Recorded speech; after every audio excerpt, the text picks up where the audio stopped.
Good morning. My name is Kerwin Charles. I'm the Dean of the Yale School of Management. I'm delighted to welcome you, those here today in person and those watching by live stream, to the commencement of the inaugural class of the Masters in Public Education Management program. We're here to celebrate the achievements of a remarkable cohort of education leaders, drawn from around the country and from a range of roles. You come from school districts: Chicago, New York, Tulsa, New Orleans. You come from charter systems, Uncommon School, Yes Prep, KIP, and from state education agencies in New York, in Georgia, and U.S. Virgin Islands. Different though your current roles may be, you are jointly committed to the difficult challenge of improving educational outcomes for young people in this country. I can think of no more honorable avocation to which one's life can be devoted. We fervently hope that the skills and the contacts you have made during your time with us here have left you better prepared to have even more impactful and durable effects in the work you do daily in an education landscape complicated by political disputes about curriculum, persistent racial and ethnic gaps, and the aftershocks of a global pandemic. Commencements are a time to celebrate and to praise, but they're also a time to express appreciation, to give thanks. I know that you would want me, first and foremost, to thank your friends, your families, your loved ones. They covered for you back home when you made your many trips out to New Haven. Yeah? Yeah. They listened patiently, sometimes stifling a yawn, while you yammered on and on about whatever new thing you were learning. Yeah? Most of all, they offered you their consistent encouragement, love, and support, without which none of this is happening. So I thank them on your behalf.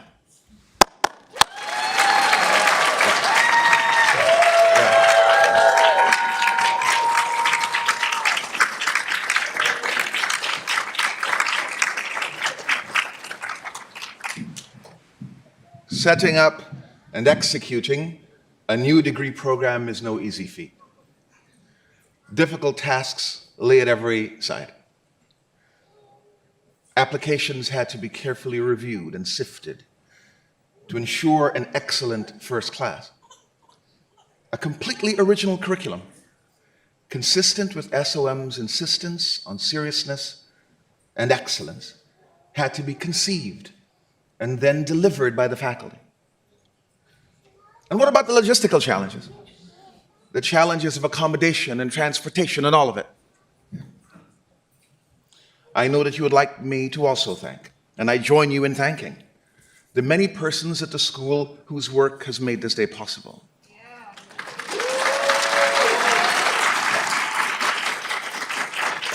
I join you in thanking first the faculty, many of whom are here today, for their work in and out of the classroom.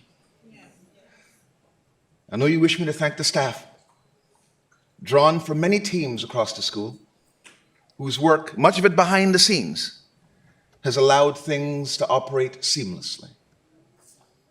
Most of all, where would we be without the amazing efforts of the TBC at SOM team? Yeah? Jordan, Pauline, I'm forgetting people.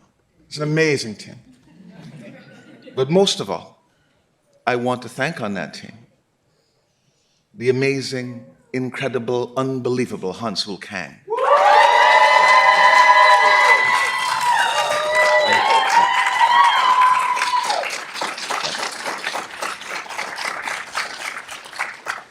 Today, you join the large and incredible community of Broad alums, and also nearly 5 decades of alums of the School of Management. Some of your friends and family watching may not know, but you by now surely do, that ours is a school founded upon the aspiration to produce managers and leaders for business and society, we say, and society. The business thing is clear. But what did the founders of the school envision? What did they believe? What sectors did they think fell under this and society umbrella? Yes? I've been reflecting on that.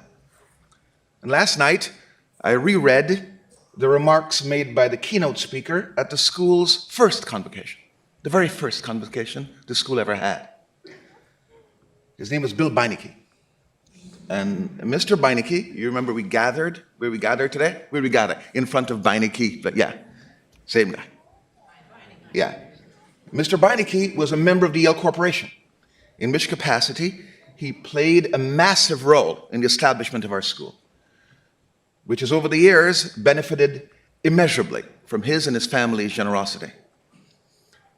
At that very first SOM convocation, he spoke of his and the then Yale president's hope and expectation that our graduates would one day help transform not just business, but settings like, here are some of the settings he listed. Federal regulatory agencies, he said. Hospitals, he said. Universities, he said. And school systems. He said school systems. It's like he was saying that he hoped that one day, in addition to the future business leaders, SOM would also count among its illustrious graduates leaders in public education management. He didn't quite say it, but he could have. Yeah. It's taken us a while, but here we are. Here we are. Among the thanks today, I want to personally thank you, the first class in our program, for coming and for helping us better deliver upon our distinctive mission. You have left a wonderful impression here. You've worked hard and engaged fully in discussions, enriching the classroom with your insights drawn from your own experiences. You have been delightful additions to our community. Not only serious and wise and fun, as when you got the dean to embarrass himself by singing karaoke with you. You, our inaugural class, our forever class, have left a standard, have set a standard that will be difficult for others to meet. On behalf of the faculty, I want to congratulate you on this signal achievement, and I want to express the wish that you have every conceivable success going forward. I now have to turn to the introduction of today's keynote speaker. Our speaker today is Dr. Leslie Torres Rodriguez. She's the superintendent of the Hartford Public Schools, one of the largest urban school districts in Connecticut. Born in Puerto Rico, she migrated to Hartford at the age of 9. A product of Hartford Public Schools, she has served as an education leader in our region for over 25 years. She was previously acting superintendent and assistant superintendent for instructional leadership at Hartford Public Schools, where she provided courageous leadership to support the comprehensive improvements of a network of 11 schools. Dr. Torres Rodriguez is a Broad Academy alum from 2019. It is my honor to welcome her to the stage.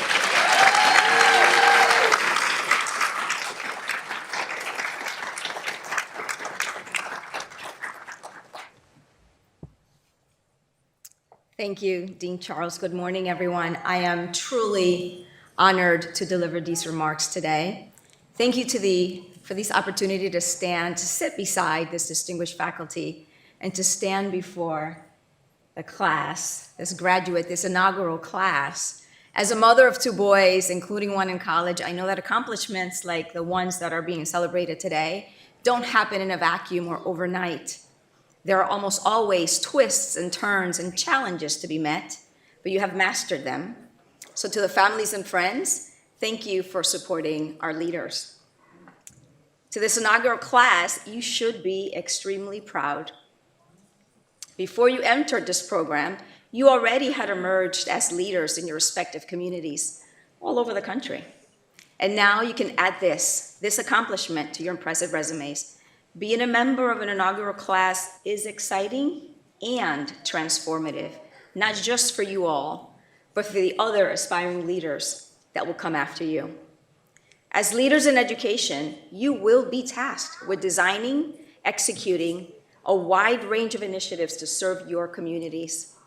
But what is equally important is your ability to analyze the data, monitor performance, apply continuous learning practices, and find solutions. Our success in education doesn't solely rest on our ability to teach, but also in our ability to learn from one another. So I commend you all for having the bravery that it takes to make an investment in yourself in your learning, an investment surely that will benefit you, but that will also better the entire community for decades to come. Take that bravery with you as you continue on your leadership journey, because let me tell you, the leadership journey will be challenging.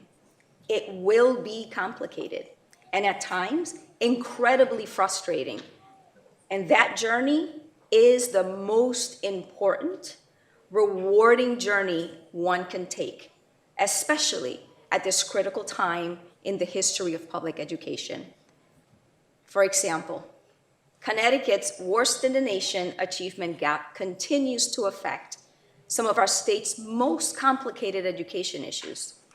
Connecticut ranks 8th in the country in education spending and overall education rating. Yet, we are at the bottom 5 state in other measures of educational progress, including the nation's worst opportunity and achievement gap.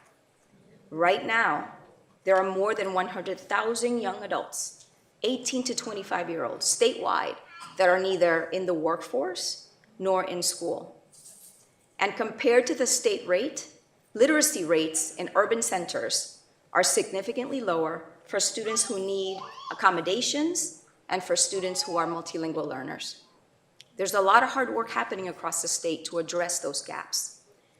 We know that this is unacceptable, and I also know that many of you will face or perhaps are already facing similar challenges in your states, in your systems, in your networks, in your communities. But because of people like you, there are reasons to hope that we can solve these problems. Because of people like you, who will not commit to the status quo, there are people like you that are committed to thinking differently and collaboratively about how to solve these very complex problems. We can find solutions. Your commitment to continuously improve yourself will translate into the continuous improvements that you seek for your districts, networks, communities, and most importantly, for the young people that you serve. It will not be easy.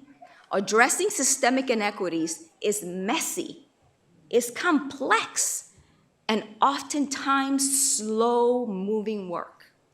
Even minor change takes time, and when things don't move fast enough, some are left behind.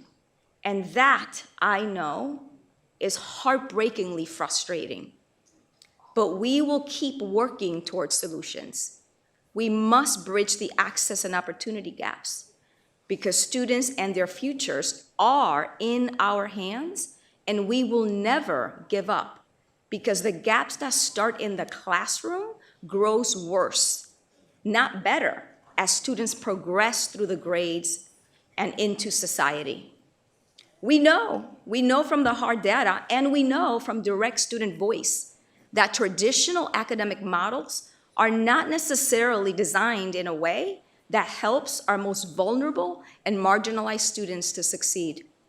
One example of how we're thinking differently about serving all students in Hartford Public Schools is the implementation of our student success centers in our comprehensive high schools. We recognize that a large percentage of our students from these high schools face barriers to academic success, like having to work a third shift to support their family, dealing with food and housing insecurity, battling community violence-related trauma, or struggling to learn in a language that just didn't feel like their own. Looking at the root causes, the reasons why, we had to create an environment with differentiated supports to make sure that these challenges were addressed, because these challenged students were very capable students. They had the ability, but needed the supports to meet success. So those supports started with creating a safe space filled with trusted adults so that our students could feel comfortable.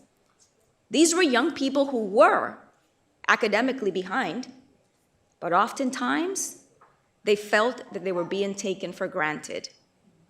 And the staff in these centers, they're not only skilled educators, they are empathetic, caring individuals, and I've seen firsthand the connections that they develop with our students, which sometimes last long after graduation.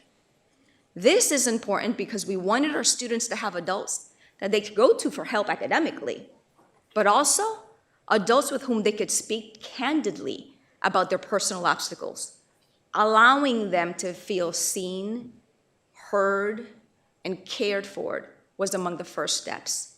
That built trust that facilitated the hard work of determining the areas of growth and developing the customized learning plans. Sometimes it looked like one-on-one tutoring, or a family engagement plan so the student felt safe coming to school, or ensuring that our multilingual learners understood the resources available to navigate a system that measures learning almost exclusively in English. Such student-centered work takes time, and it takes intense, comprehensive collaboration to develop. It's not smooth, but staying the course allowed us to dig deeper into the root causes and to use that data to inform the program revisions and the partnerships that we establish.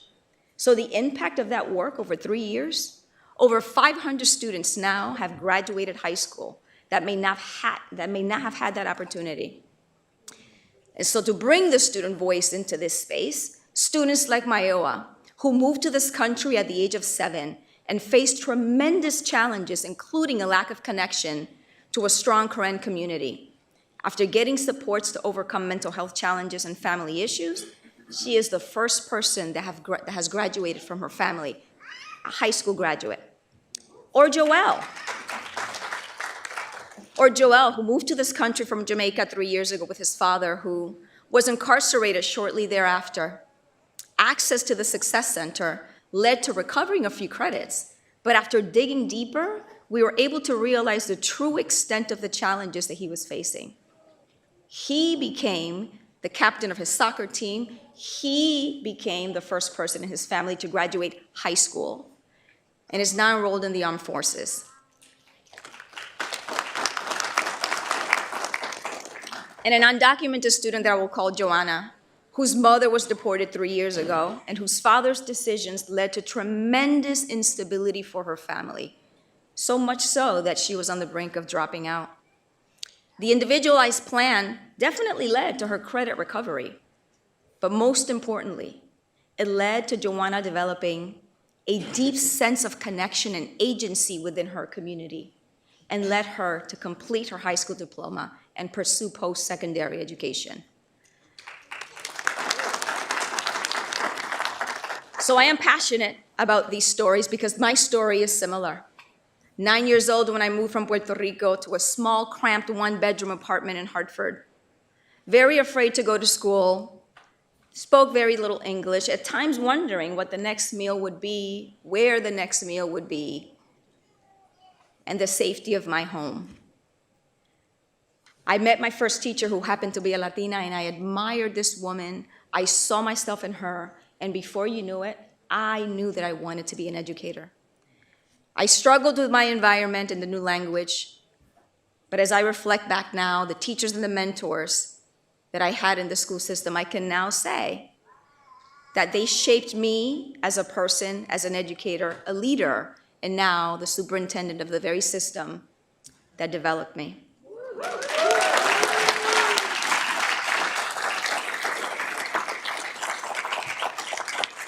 So I have a personal investment in the hopes and the dreams of each one of our beautiful and capable students, because I still see a part of myself in each of them. Your commitment, your resilience, your determination as leaders, it represents more than pedagogy and more than metrics, because you are improving, shaping, and sometimes saving the lives of young people and their futures. You have the knowledge base, you have the skill set, you have the disposition and the privilege to help transform entire communities for generations to come, and I am so honored to join you all in that journey. Congratulations to this wonderful inaugural class, and now the work begins.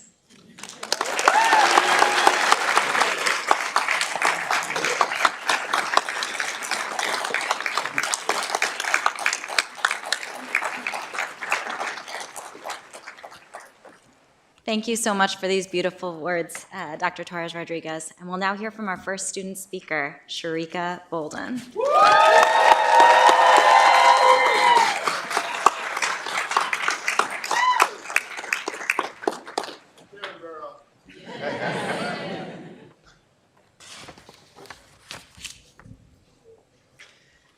Thank you, Dean Charles, faculty and staff of SOM, my beloved classmates, all of the family members and friends and supporters who have gathered with us today to celebrate what has been an immensely powerful and transformational learning journey.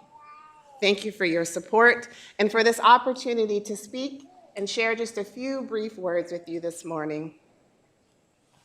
I will begin my remarks not as Sharika, a student, a Yale student, soon to be Yale graduate, but as Sharika, a mother. As a parent, one of my greatest delights has been to witness and experience my children's sense of curiosity. Two of my children, Sam and Naomi, are here today. Matthew is here in spirit, along with my husband, Brian, my mother, Sharon, and my sister, Whitney. Hi, family. When my children were younger, we had a daily routine as we walked to the bus in the morning. Although the bus stop was less than a block away, we challenged ourselves to find something new every morning. Sometimes it would be a flower that had recently blossomed. Other times it might be an intricately colored insect. However, there were many days where I was convinced there was nothing new to be found. And even on those days, I would walk and hear a voice behind me call, "Mom, come look at this. What is that? How did that happen?" Sure enough, I would walk back to the place that I had just passed, only to see something that I had missed. They're older now, they're all in high school, and their observations and questions are growing much harder. They have access to the national news cycle in the palm of their hands, and so today I hear questions like, "Mom, will I be safe at school tomorrow? Mom, did that happen to me because I'm Black?" They ask questions for which I do not have answers that are always easy nor satisfying. I know it, and I believe they know it too. But they ask the questions anyway. Questions are powerful. This morning, I have two questions for you. The first, are you willing to be courageously curious? When it comes to educating children across the nation, will you question assumptions? Will you question constraints? Courage is not about being fearless. Let me repeat that. Courage is not about being fearless. It's about taking the next step, even when you cannot fully predict or control the outcome. Our work as leaders in public education is full of challenges, ethical dilemmas, ambiguity, and both organizational and personal risk. Are you willing to put your reputation on the line? Are you willing to ask the tough questions that others are not thinking of or that they are avoiding? Let your purpose serve as your guide as you formulate penetrating and bold questions. Number two, are you willing to be a courageous connector? Our work demands that we connect people and ideas. Ideas that are percolating in California need to be combined with ideas in Georgia so students on both coasts benefit. A breakthrough in New Orleans needs to be connected with an insight from Chattanooga.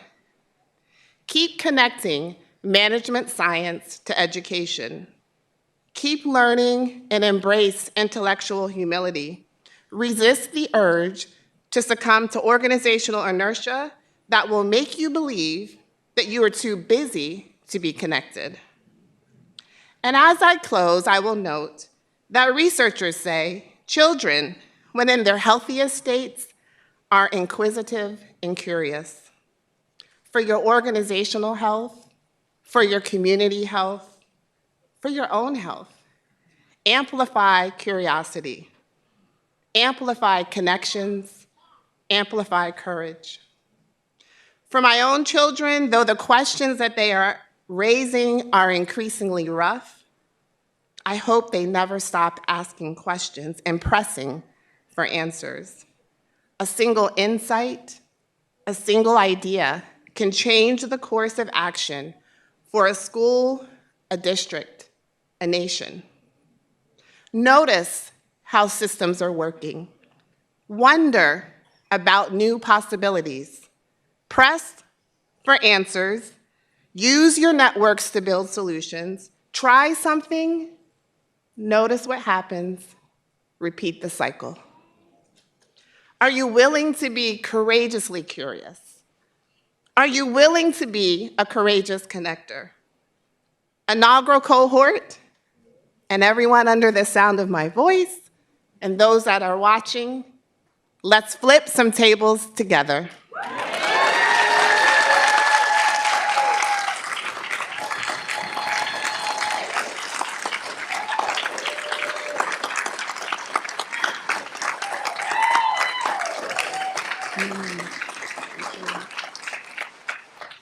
And I now have the distinct pleasure to introduce my classmate and lifelong learning partner, Tanya McIntyre.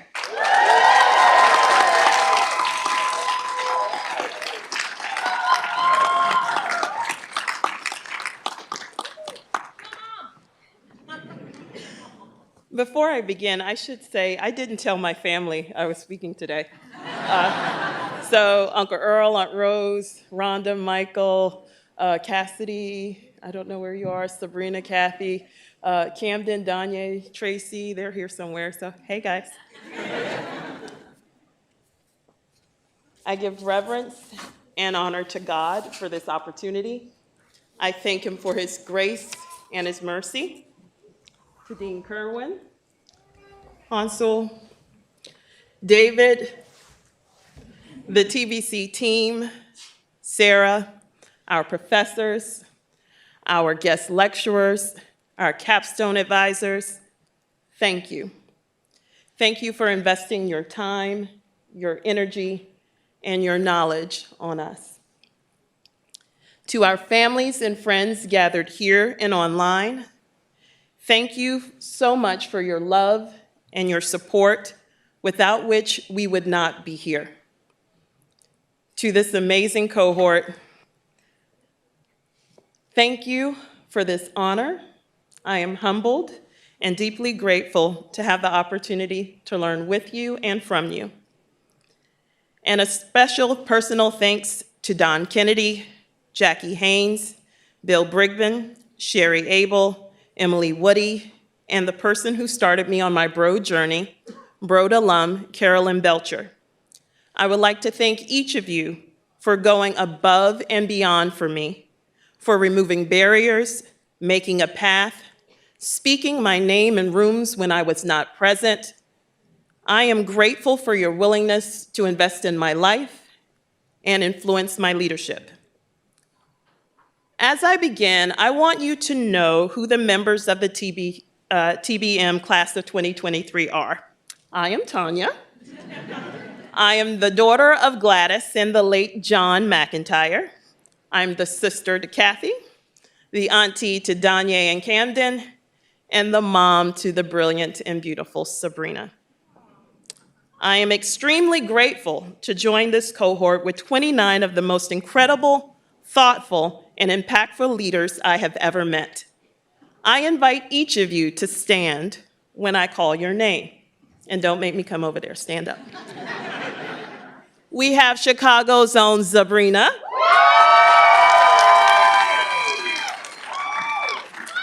Two of the Texas three, Fritz and Jess.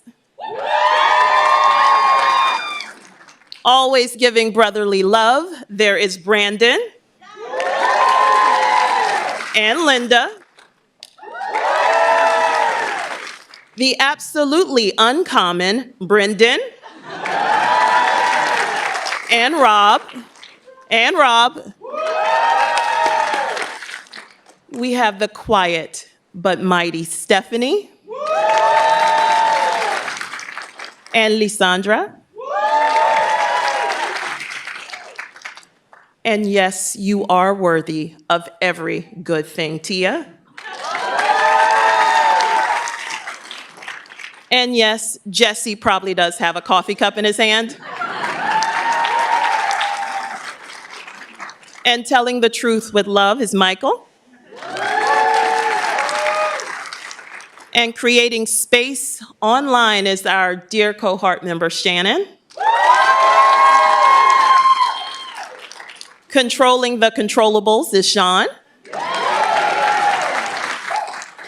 And yonder, making the heart grow fonder, is Randy. And the two people lovingly stalking handsome Dan are Luke and Mary. And the two playing Frisbee, that's Caitlin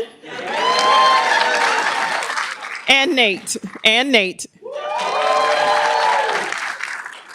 Walking, not running through life is Isela.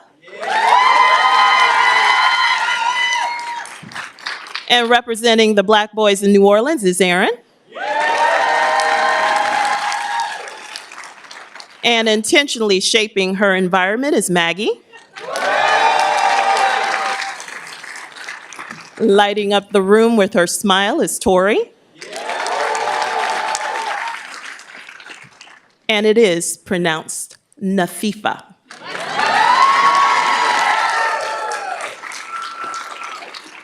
And clearly his name is Al Vincent.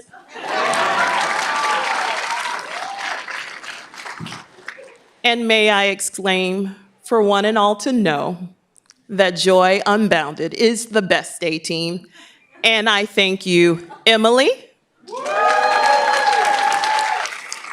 Brian, and Tara, for being the icing on this amazing broad cake. Please take a moment to share gratitude for this incredible cohort.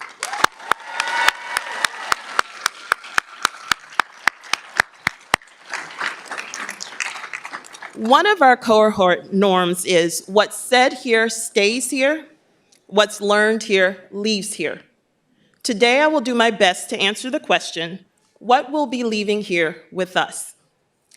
There were things we've learned in this program that were practical and added to the tools in our leadership toolbox, like what to consider when assembling a team and how to navigate the inequalities of the systems we lead. There are things we've learned that we applied in the moment, and we sent an email, an article, a framework, or shared new knowledge with our teams back home, sometimes not even waiting for class to end. There were also things that we learned that were simply shocking. For example, learning that we would still have work to turn in even after today's graduation. Shocking. However, I would like to share with you some deeper learnings that will be leaving here with us today. We have learned to embrace the truth that we truly belong here at Yale and in the leadership spaces we each occupy.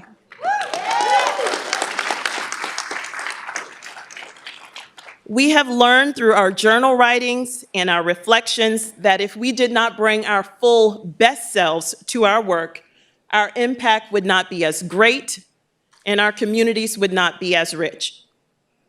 Through our conversations in our closing circles, we have learned that we have a community here that truly sees us and our potential. Through this program, we have let our lights shine brighter and farther, but not only for ourselves, but for the students in our systems, because they too are searching for light to illuminate the seats where they sit, light to shine on their hopes, their dreams, because they too are worthy of every good thing.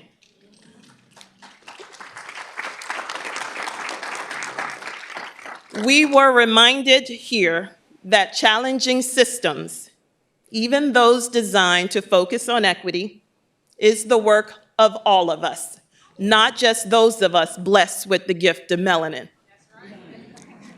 Through this prestigious program came the gift of the Broad Network, a network that we so eagerly awaited to join from the moment we were accepted. A network of alumni that with one phone call, you can have access to the most amazing leaders, ones that were willing to share their knowledge with you, their expertise with you, and to encourage you as you contemplate what comes next on your leadership journey. We will continue that legacy. As we strive to build on the work of the Brodies who came before us and to leave an imprint on this campus for the Brodies that come to Yale after us. We have come to Yale's campus and we have claimed our place here. We have come here not as an example of equity, but as the embodiment of what's possible when equity and excellence converges.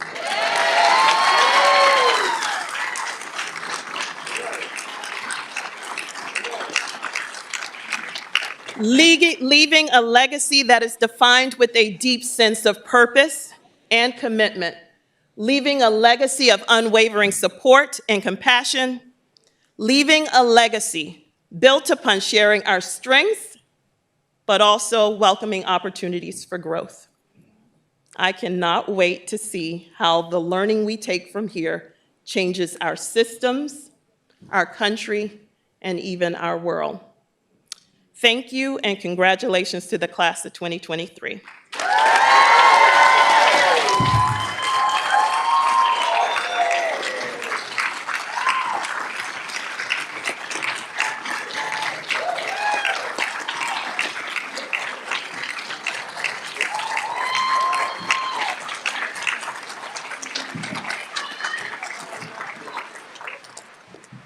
Thank you so much, Tanya and Sharika, for those powerful words. And my name is Huntsville Kang. I'm Assistant Dean and Executive Director and have had the honor and privilege of leading this incredible cohort in our inaugural year. Self-graduation, which I'll explain in just a moment, is a Yale SOM tradition that began at the very first commencement ceremony of the school. Another tradition is for you, the graduating class, to stand, turn, and face the audience and applaud the families, friends, loved ones, and supporters who have sacrificed so much to make your time at Yale SOM possible. Please join me in thanking all of you.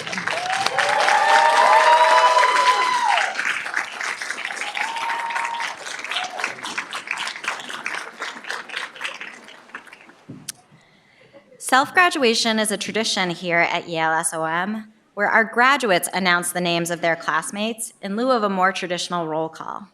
As the first cohort member comes forward in recognition of their graduation by Dean Charles, the next member will announce the graduate's name. Each graduate will do the same, and we will announce the name of the last graduate. I now call upon Dean Charles to step forward and ask the graduates to begin the procession.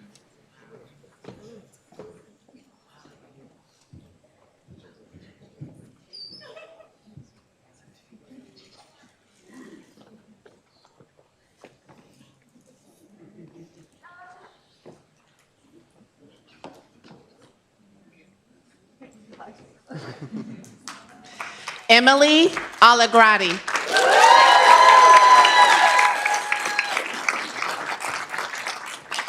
Sharika Bolden.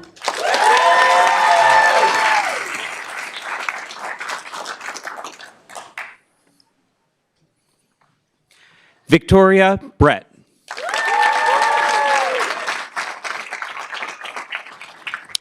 Brendan Campbell.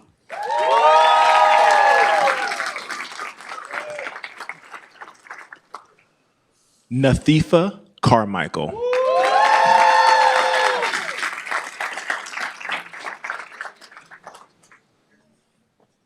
Brandon Cummings.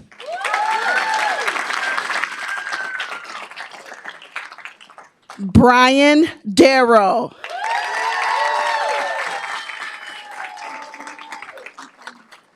Sabrina Evans.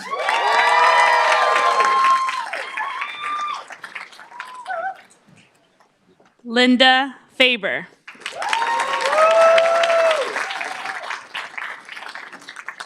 Lisandra Flores.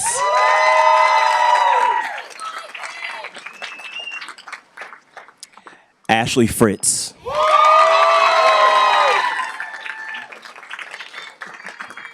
Shontario Harris.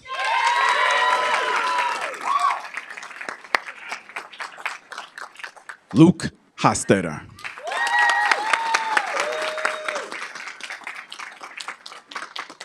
Alvincent Hudson II.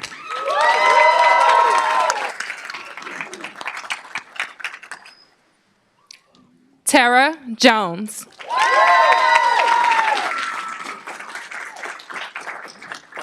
Jessica Leonard.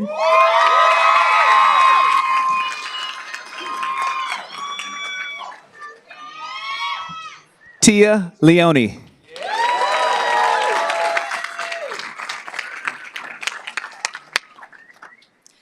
Michael Lowe.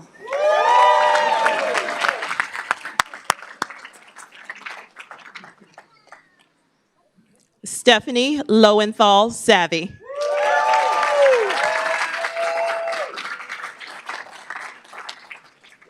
Tanya McIntyre.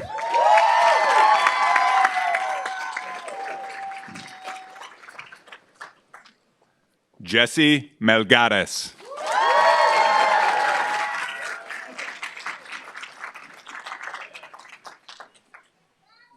Nathan Morris.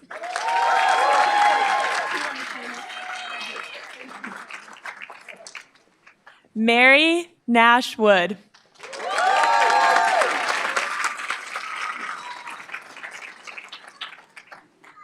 Caitlin Richard.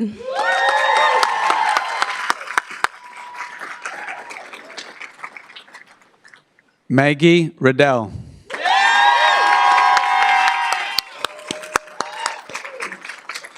Randy Romero.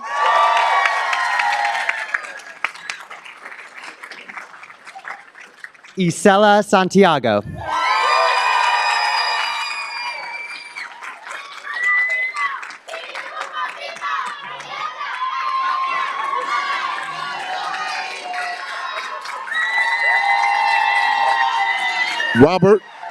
Robert Scabble.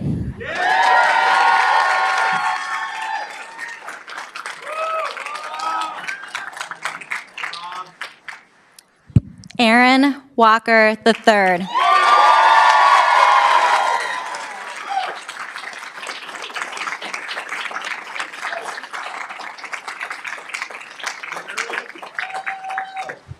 And the final member of our cohort who is joining us virtually, please give a very special round of applause for Shannon Moody.